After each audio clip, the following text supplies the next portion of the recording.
नमस्कार दोस्तों, स्वागत है आपका अपने YouTube channel the shocking facts में। हम हमेशा अपने एग्ज़ाम्स के लिए तैयारी करते हैं, चाहे वो कंपटीशन एग्ज़ाम हो या फिर वो स्कूल या कॉलेज के एग्ज़ाम हो। हम दिन रात मेहनत करते हैं, पढ़ते हैं, पर जब हम एग्ज़ाम देने जाते हैं तो जो भी हमने याद किया होता है लगभग उसका 70 to 80% हमारा क्वेश्चन पेपर आते ही भूल जाते हैं। हमें एग्ज़ाम के टाइम पर याद ही नहीं आ रहा होता है जो हमने पढ़ा होता है। ऐसी समस्या हमारे साथ ना हो, इसलिए हम आपको आज ऐसी टिप्स देंगे जिसको फॉलो करके आपने जो भी पढ़ा होगा वो आपको हमेशा याद रहेगा। Number 1, try to understand the information first. जो इन्फॉर्मेशन कनेक्टिव होती है और सेंस बनाती है वो आसान होती है हमेशा हमें याद रखने के लिए। अगर आपको कोई चीज़ समझ में नहीं आती तो पहले उसे समझें, रट्टा ना मारें। पहले उसे समझकर उसे ध्यान दें, तब उसे याद करें। अगर आपको ये पता करना है कि मैं इस टॉपिक को समझा हूँ या नहीं, तो उस टॉपिक को किसी रफ पेपर पर अपनी सबसे सरल भाषा में लिखने की कोशिश कीजिए। अगर आप उसे लिख पाते हैं इसका मतलब आप उसे समझ गए हैं और वो आपको हमेशा याद रहेगी। Number 2, link it. जो इन्फॉर्मेशन आपको याद करनी है उसे कनेक्ट करिए अपनी उस इन्फॉर्मेशन से जो आपको ऑलरेडी याद है, क्योंकि जो हमें याद होता है अगर हम उसे नई इन्फॉर्मेशन से कनेक्ट कर देते हैं तो वो हमारे मेमोरी पावर में स्टोर हो जाती है लंबे समय तक के लिए। क्योंकि जो इन्फॉर्मेशन आइसोलेट होती है उसे याद करने में हमें हमेशा दिक्कत होती है। इसीलिए आप हमेशा कनेक्ट करिए जो आपको याद है और जो आप याद करना चाहते हैं। अगर मान लीजिए आपको कोई रास्ता नहीं मिल रहा है कि मैं यार कैसे कनेक्ट करूं इसे याद करने के लिए, तो कोई क्रेजी कनेक्शन बनाइए जिससे वो चीज़ आपको याद रहे। जैसे उदाहरण के तौर पर मान लीजिए आपको ये याद रखना है कि दुनिया के सबसे पहले 3D प्रिंटेड एयरक्राफ्ट का नाम क्या है। वैसे तो इसका आंसर थॉर है, लेकिन अगर आप इसके आंसर को न भूलें तो एक मार्वल का एक कैरेक्टर है थॉर, जिसे हम सभी जानते हैं, तो आप उसे इससे कनेक्ट कीजिए। आप ऐसे कनेक्ट कर सकते हैं कि थॉर 3D प्रिंटेड एयरक्राफ्ट के ऊपर खड़े होकर आ रहा है पृथ्वी लोक की ओर, तो ये इमेज आपको हमेशा याद रहेगी और इससे आप इसका आंसर हमेशा याद रखेंगे।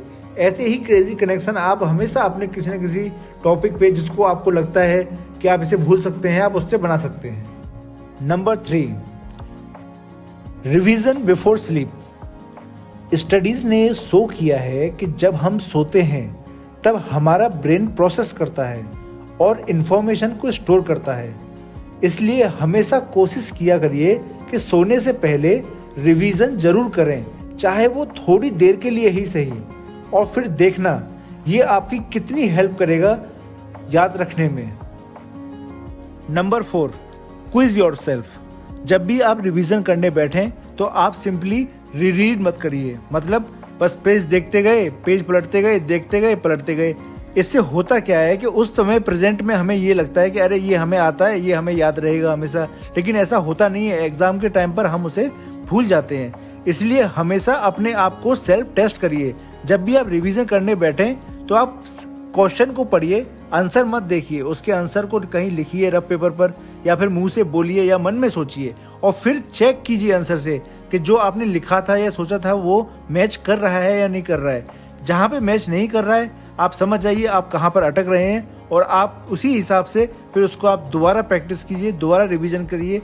इस प्रोसेस से आपको 100% रिजल्ट मिलेगा और आपको लंबे समय तक आपकी मेमोरी में ये सारे आंसर्स स्टोर रहेंगे।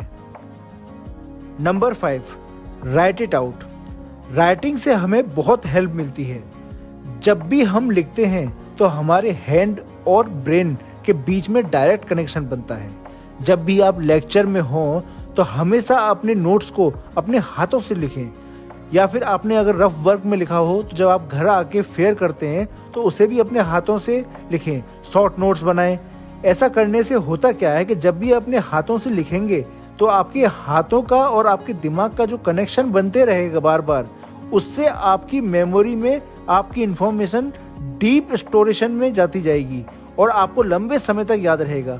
और हो सके तो जब आपने घर पर फेयर बना रहे हो या शॉर्ट नोट्स बना रहे हो तो आउट लाउड बोलें, यानी कि थोड़ा मुंह से बोलने की कोशिश करें, क्योंकि जितने बॉडी के आपके जितने ज़्यादा सेंसेस आपके उस इन्फॉर्मेशन को टच करेंगे, उतनी ही ज़्यादा इन्फॉर्मेशन आपके ब्रेन में डीप स्टोर होती रहेगी और आप उसे भूलेंगे नहीं। Number 6, use mnemonics.